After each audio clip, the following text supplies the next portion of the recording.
Bonjour à tous, j'espère que vous allez bien, j'espère que vous avez bien mangé et que vous êtes surtout prêts à découvrir des startups assez incroyables comme c'est le cas depuis ce matin. Comme tout à l'heure, je revois des visages qui nous suivent depuis que nous avons commencé à 10 heures tout à l'heure. Et merci d'être là, merci à toutes celles et ceux qui viennent de nous rejoindre sur cette session pitch. Catégorie ville et mobilité. On va parler de digitalisation et de décarbonation des mobilités ou encore des bâtiments innovants et de villes durables. Les villes durables qui sont d'ailleurs pensées évidemment pour être plus sobres, plus inclusives, plus résilientes, ce qui implique évidemment des défis majeurs, limiter l'artificialisation des sols, améliorer l'efficacité énergétique, hydrique, réduire la pollution, optimiser les ressources. Voilà, c'est un petit peu de tout ça dont on va parler lors de cette session. On va aussi évoquer bien sûr l'évolution des transports. On en parle quasiment tous les jours. Et bien là, nous aurons encore des solutions très pratiques sur l'électrique, l'hydrogène, la multimodalité. Bref, on va avoir de très très belles startups à découvrir et de beaux projets. Et comme toutes les sessions précédentes, eh bien, nous avons un jury, chers amis, comme dans Qui veut être mon associé sur M6 par exemple, un jury qui va être chargé eh bien, de définir un lauréat ou une lauréate à la fin de cette journée, celui ou celle qui leur aura paru la plus pertinente, la plus innovante, la plus sympathique aussi, parce que ça compte aussi parfois l'affect dans ce genre de décision. Et on va justement les présenter et puis les remercier. Bruno Rostand, directeur de l'innovation et de l'entrepreneuriat à l'université PSL, qu'on applaudit et qu'on remercie pour sa présence. Pierre Gohard, directeur des relations industrielles au réseau des Carnot. Et Philippe Gabrion, directeur incubation à la SAT. Ah, on dit AXLR ou AXLR, parfait. On va... Oui, merci. Il y a des fans a priori. On commence avec la première start-up. 3D Cap Power Stock et le projet SCAP 3D qui consiste à développer un microsystème de stockage et de redistribution de l'énergie électrique. On va comprendre dans un instant de quelle façon ça fonctionne. On dit Botaina ? Botaina Bounor, CTO de l'entreprise, est avec nous et on l'encourage parce que c'est la première pitcheuse et c'est jamais très simple. Merci beaucoup. Voilà, et vous avez donc, très important, chaque pitcher, pardon, vous avez un petit timer qui est juste au fond, vous le voyez là-bas, et il vous donne donc les 2 minutes. Normalement, il fonctionne, vous pouvez parler dedans. Faites un petit test. Test. Et voilà, magnifique. Allez, c'est parti, Alors, top pour 2 minutes. Bonjour à tous, je suis Botaina Bounor et je suis CTO de Oxit, une start-up deep tech qui pourrait révolutionner le stockage électrochimique d'énergie, qui reste un enjeu pour la mobilité électrique et la portable électronique. Donc, notre technologie repose sur le développement des supercondensateurs, des batteries ou des fuel cells qui reste un enjeu pour le climat et pour les performances technologiques. Donc, notre solution repose sur des matériaux qui coûtent moins cher, permettant de réduire le coût de fabrication de ces systèmes et aussi de réduire leur taille, tout en augmentant leur densité d'énergie, et tout cela sans recourir au lithium ni aux terres rares. Donc, notre technologie repose sur un procédé électrolytique de fabrication des électrodes 3D à large surface spécifique.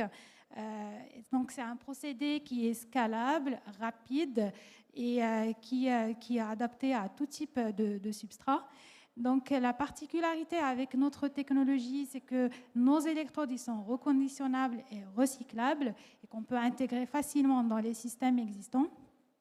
Et aussi, donc, pour vous donner un titre d'exemple, comment on améliore les surfaces. Donc, imaginez pour une cellule qui fait la taille de mon pouce, donc à environ 4 cm², on peut développer une surface active d'environ 1 m². Et pourtant, je n'ai pas un gros pouce. Donc, nos électrodes, on les a appliquées pour un premier démonstrateur type supercondensateur, qu'on l'a comparé avec les supercondensateurs classiques existants dans le marché. Et je peux vous dire qu'on est capable de stocker 4 fois plus d'énergie que ces supercondensateurs d'une taille similaire, en moins de 15 minutes de recharge. Et je vous propose de conclure, puisque le temps est déjà terminé. Donc là, avec mon associé, on cherche 1 million d'euros pour installer une première ligne pilote pour la fabrication de ces électrodes. Et en parallèle, on continue la R&D sur cette nouvelle génération de supercondensateurs. Et on veut devenir le leader dans le marché de fabrication d'électrodes parce qu'on est toujours dépendant du marché asiatique. Merci beaucoup. Je vous remercie. Merci infiniment. Merci et bravo. On continue avec Aria Firefighting qui crée des solutions innovantes pour lutter contre les incendies. Ça va de l'opération d'avions bombardiers d'eau à la fourniture d'intelligence tactique directement inspirée des techniques militaires de combat coordonné air-sol. C'est quand même la classe quand même quand on le dit comme ça. Pierre Carlotti, fondateur d'Aria Firefighting, vient nous en parler. Bravo et bienvenue. Bonjour à tous, merci de m'écouter. Tous les ans, les feux de forêt sont plus complexes, la saison des feux s'allonge et la zone à risque augmente. Et c'est dans ce contexte que j'aimerais que vous imaginiez dans un camion de commandement au milieu des colonnes de fumée en train d'essayer de commander les opérations au sol avec pour seule information sur le feu le retour par radio de vos équipiers sur le terrain, parfois sous des flammes de plus de 15 mètres. Ou encore, j'aimerais vous imaginer à l'autre bout du département, dans une petite salle de l'état-major, face à votre ordinateur, en train d'essayer de deviner ce que va devenir le feu dans les prochaines heures pour dimensionner les renforts que vous allez devoir emmener sur le terrain et éventuellement les consigner aux populations. C'est ce problème-là, le problème d'une compréhension globale du feu, une compréhension globale et partagée, qu'Aria Firefighting essaye de résoudre. Et c'est pour répondre à ça qu'on a développé une plateforme aérienne de surveillance qui permet de cartographier un feu de jour comme de nuit au travers de la fumée et d'en extraire les informations qu'on considère comme vitales. Son contour, ses points chauds, éventuellement les sautes de feu, et de les transmettre en direct vers le sol. Mais là où on innove vraiment, c'est qu'on vient récupérer ces informations et que grâce à notre partenariat avec l'Université de Corse et le CNRS, et au travail de Jean-Baptiste Philippe, qui est chercheur dans ce domaine, on a récupéré un simulateur de propagation de l'incendie qui s'appelle Firecaster et on est venu l'intégrer directement à notre plateforme. Ce simulateur nous permet, à partir de l'observation qu'on fait du feu, de prédire le comportement de l'incendie dans les heures, dans les jours qui vont venir, et de transmettre cette information aux pompiers afin de leur permettre d'anticiper, d'optimiser leurs réponses, d'augmenter la sécurité de leur personnel et, in fine, de protéger des vies et l'environnement. Donc, Aria Firefighting, c'est ça, c'est la rencontre entre la science, l'innovation et le courage de celles et ceux qui travaillent tous les étés dans la défense de nos forêts et pour combattre le feu. Merci beaucoup. Merci beaucoup. Et c'est vrai que quand on voit l'incendie qui a eu lieu dans l'Aude cet été, qui a été le pire de je ne sais plus combien du siècle, voilà. Donc voilà en quoi toutes ces startups, merci beaucoup, qu'on vous présente ont un intérêt réel et concret, en tout cas pour préserver nos massifs et la nature, bien évidemment. Merci beaucoup. Une nouvelle entreprise qui va vous étonner parce qu'elle transforme le verre en source d'énergie électrique. Alors ça, c'est innovant. Frédéric Sauvage est avec nous. Il est cofondateur et directeur technique de Crystal Energy. Soyez le bienvenu. Merci.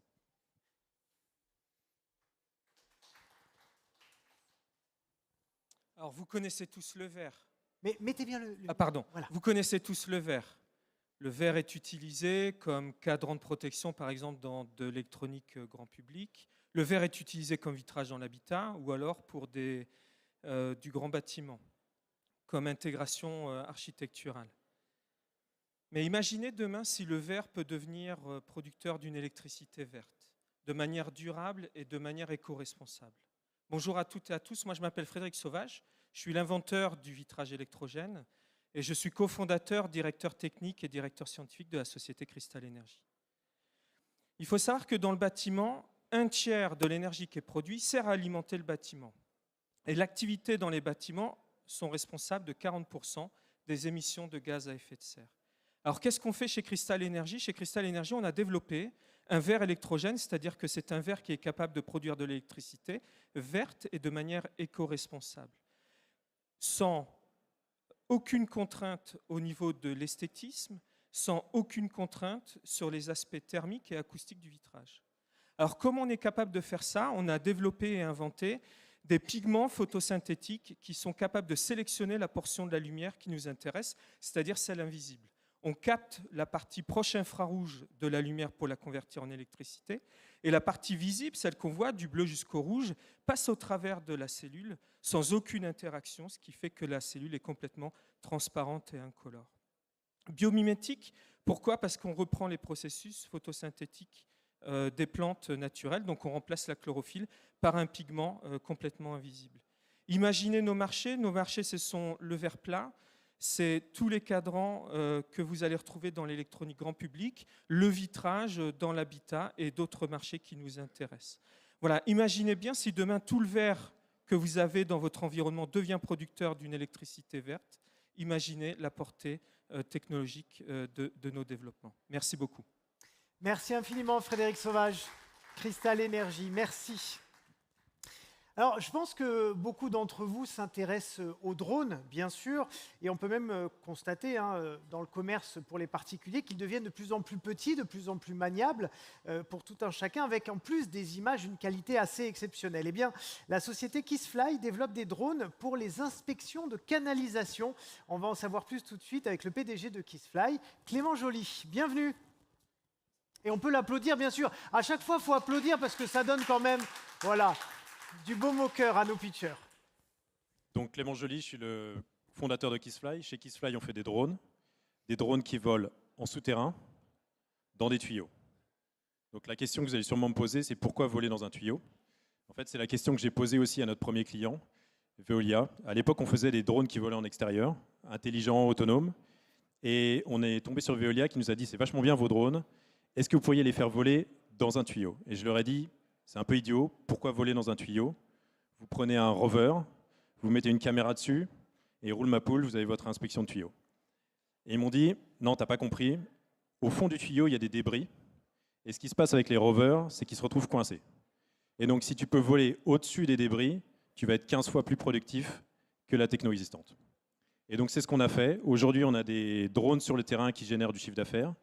On a 700 000 € de LOI de clients qui sont intéressés et on a fait tout ça bootstrappé et on veut passer à l'étape suivante. Donc on recherche des investisseurs et des clients.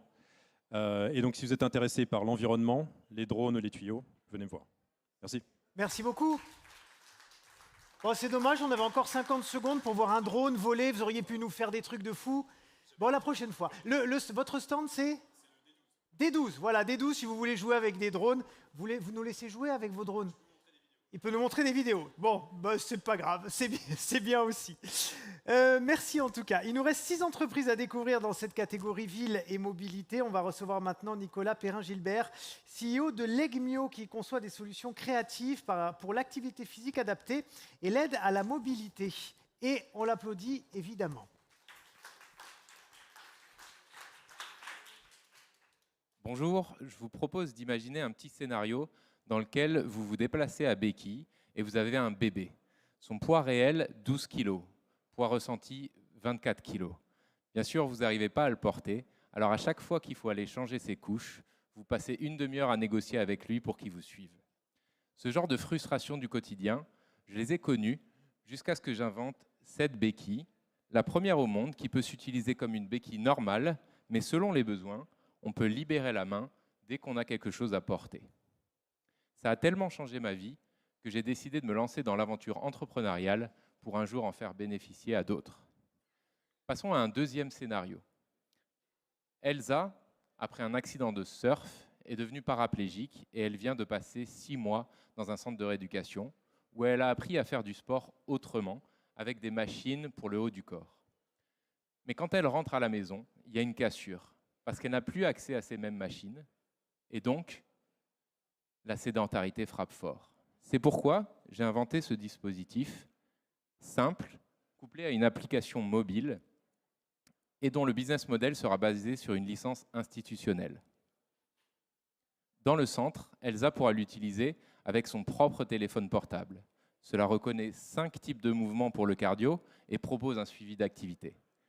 Quand elle rentrera chez elle, à tarif réduit, elle pourra se procurer exactement le même dispositif avec une version individuelle de l'application. Et donc, il y aura une continuité elle pourra garder les mêmes bonnes habitudes sportives que celles qu'elle a prises dans le centre. Ces 2 projets seront portés par Legmio, future start-up dont je serai le CEO.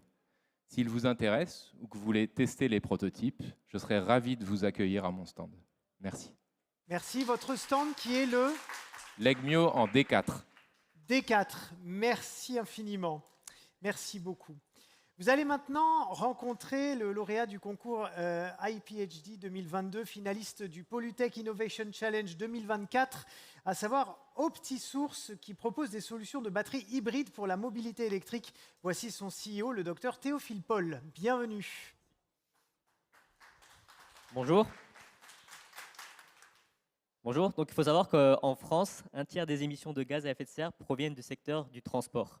Et dans ces 1/3, 95% proviennent en réalité du secteur du transport routier. C'est pour ça qu'on observe une électrification massive de la mobilité, avec notamment l'utilisation de batteries au lithium. Alors on parle beaucoup d'automobiles, mais très peu de véhicules off-road, comme les véhicules de chantier, les véhicules de manutention, comme les chariots élévateurs. Et tous ces secteurs font également face à une transition écologique. Le problème, c'est que les batteries dans ce type d'application sont soumises à de fortes contraintes en puissance dues aux différentes phases d'accélération, de freinage, de montée, de levée de fourche ou de maniement de bras mécaniques qui vont provoquer des pics de puissance responsables de l'accélération, de la dégradation des performances et de la durée de vie des batteries. Alors il existe une solution qui est de surdimensionner la batterie, mais c'est une solution plus coûteuse et plus encombrante. Je m'appelle Théophile Paul, je suis le fondateur de la future société OptiSource, qui a pour objectif d'associer des batteries avec des supercondensateurs, qui sont des éléments de stockage d'énergie avec une faible autonomie, mais une forte capacité à fournir des pics de puissance. L'idée est de faire en sorte de limiter les contraintes sur la batterie en envoyant tous les pics de puissance vers les supercondensateurs grâce à une électronique de puissance et grâce à un algorithme de gestion d'énergie breveté, permettant à la batterie de voir une puissance qui est plus ou moins constante tout au long de son fonctionnement. Ce qui va donc permettre d'améliorer le dimensionnement, les performances et la durée de vie de la batterie. Ce qui va permettre, in fine, d'améliorer le coût total de possession de la batterie. Merci. Merci beaucoup. On en vient à cette entreprise qui agit autant pour l'environnement que pour la santé au travail, puisqu'elle dépollue l'air intérieur et les rejets atmosphériques en milieu industriel.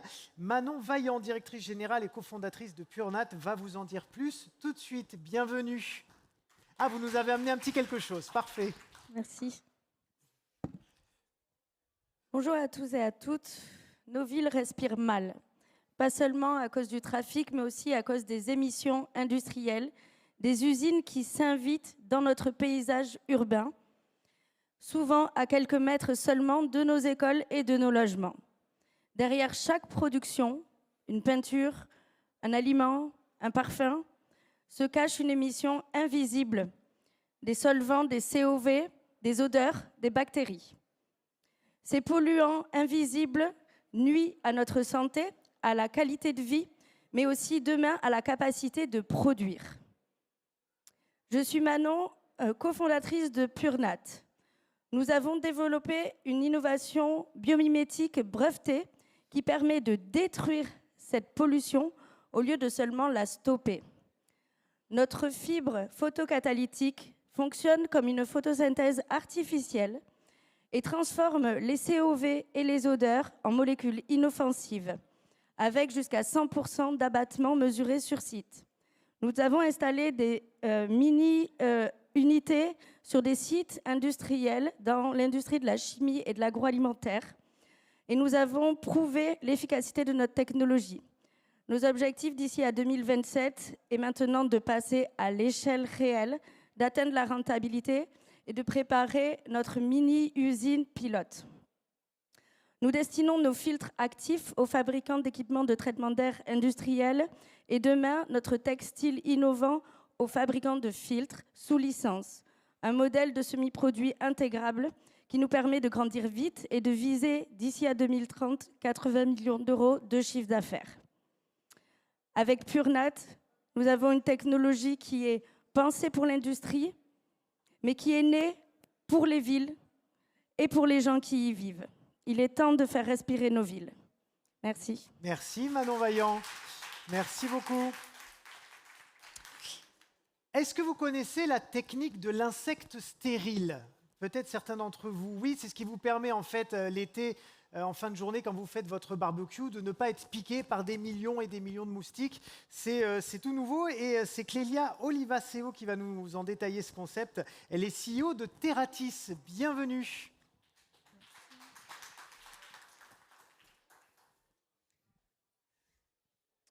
Récemment, certains journalistes m'ont surnommée la chasseuse de tigres, d'autres Madame Moustique. C'est parce qu'après 15 années de recherche, j'ai développé et fondé Terratis, qui est la première entreprise à déployer la technique de l'insecte stérile, la TIS, pour lutter contre le moustique tigre. Notre solution, elle vise ce moustique tigre parce qu'il est invasif en France depuis 2004, quand vous le retrouvez dans vos jardins, dans nos parcs, et qu'il est vecteur de maladies, et notamment la dengue, le chikungunya. 2025 a été une année record pour les cas de transmission de ces maladies. Notre solution, elle s'appuie sur la reproduction. C'est une solution innovante. Et pour lutter contre le moustique tigre, on produit du moustique. Mais attention, nous produisons des moustiques mâles qui ne piquent pas. Seules les femelles piquent chez le moustique. Donc, nous allons relâcher massivement chaque semaine chez nos clients des moustiques tigres mâles stérilisés, tout simplement en les passant sous un rayon X. Et ensuite, c'est à eux de faire le travail. Ils vont aller naturellement se disperser, s'accoupler avec les femelles, qui ensuite vont pondre toute leur vie uniquement des œufs vides. Donc, on arrive à empêcher la prolifération. Et dès la deuxième année, on peut viser jusqu'à 90% de réduction. Nos clients, les collectivités, les acteurs du tourisme de plein air, les aéroports, des bases militaires, tous ceux qui ont besoin d'efficacité à grande échelle. 2025, c'était notre première année de commercialisation avec un chiffre d'affaires de 170 000 euros. L'industrialisation nous permettra d'ici 3 ans de passer à 10 millions. On a pu avoir un accompagnement initial par la SAT Accélère et une première levée de fonds d'1,5 million l'année dernière, avec un accompagnement des finances publiques de BPI et iLab de près de 2 millions supplémentaires. Et nous visons pour l'année prochaine une deuxième levée pour industrialiser, et c'est pour ça que je suis là, que nous cherchons à lever 10 millions d'euros d'ici juillet de l'année prochaine. Merci. Merci beaucoup, Clélia Oliva. Vous imaginez un été sans piqûres de moustiques, mais c'est le rêve, sans casser la biodiversité, puisqu'on sait que les moustiques nourrissent les grenouilles, etc., etc. Bon, ben voilà, ça va être des bons moments, effectivement, à passer dehors, et surtout pour les enfants, les pauvres. J'aimerais commencer la présentation de cette dernière entreprise avec une phrase que j'ai trouvée sur son site internet et que j'ai trouvée très jolie. Construire, c'est sculpter le vide avec juste ce qu'il faut de matière. Voilà, j'ai trouvé ça poétique. Et Timberium propose notamment des solutions préfabriquées bois-béton pour les constructeurs. On va accueillir Sylvain Amroun, qui est CEO de Timberium. Bienvenue. Bonjour, merci. Bon, la citation n'est pas de moi, mais j'ai jamais pu retrouver l'auteur. Désolé. Alors, c'est dans la lignée des Gustave Eiffel. Le but, c'est enlever ce qu'on peut, le plus possible, jusqu'à l'effondrement. Et là, on est pile à l'équilibre entre ce qu'il faut et ce qu'on a. Quand on construit un bâtiment, aujourd'hui, on met du béton. C'est ce qu'on appelle le bâtiment traditionnel. Traditionnel au sens d'aujourd'hui. À l'époque, on le faisait en bois. C'est Notre-Dame de Paris, notamment. On l'a refait en bois, tant mieux. Et aujourd'hui, on fait ça en béton. Le béton, c'est une dalle de 25 cm d'épaisseur pour 5 mètres de portée, distance entre murs. C'est à peu près ce qu'on a là. Donc vous mettez 25 cm de béton, c'est autant de carbone. On l'a vu, il faut le réduire. Il faut enlever du carbone, il faut enlever du réchauffement climatique. Il faut aussi enlever des coûts, il faut enlever de la pénibilité. Le béton, c'est un bon moyen de construire parce que c'est pas cher, tout le monde sait le faire, c'est insensible à la pluie, c'est insensible au feu, donc c'est sécuritaire. Le bois, on a appris à en refaire avec les charpentiers. Voilà. Hop. Ça ressemble à ça, c'est des poutres. Contrairement à l'élément dalle, c'est des poutres ponctuelles, donc il faut reconstituer un plancher. Et ça marche plutôt bien, mais c'est sensible à l'humidité, à la chaleur, aux incendies. C'est pas très performant mécaniquement, mais on peut faire quand même pas mal de choses. C'est le monde d'où je viens, le monde de la charpente. Si vous décidez de liaisonner les deux, Et là, je vous demande 3 secondes. On ne les décomptera pas, ne vous inquiétez pas. Enfin, voilà. Si vous liaisonnez les deux ensemble, comme ceci, avec un système de connexion mixte entre une dalle béton et une poutre bois, vous avez un plancher qui a à peu près la même capacité portante, voire plus, avec beaucoup moins de béton. On divise par 4 ou 5 les quantités de béton. On passe d'une dalle de 20 à 25 à une dalle de 8 cm d'épaisseur, ce qu'on appelle une chape. Et la poutre bois, elle garde à peu près les mêmes dimensions. Vous avez rendu un système carboné décarboné. Vous avez gardé le côté résistant aux incendies, aux intempéries. Vous pouvez faire de la préfabrication. C'est ce que moi je propose avec l'innovation de connexion entre ces deux matériaux. J'ai rendu un mariage possible qui était annoncé comme un désastre.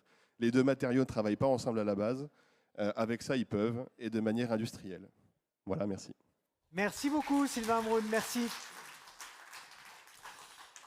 Et je pense qu'on peut réapplaudir une dernière fois toutes les pitcheuses, tous les pitchers qui étaient là pour cette catégorie ville et mobilité.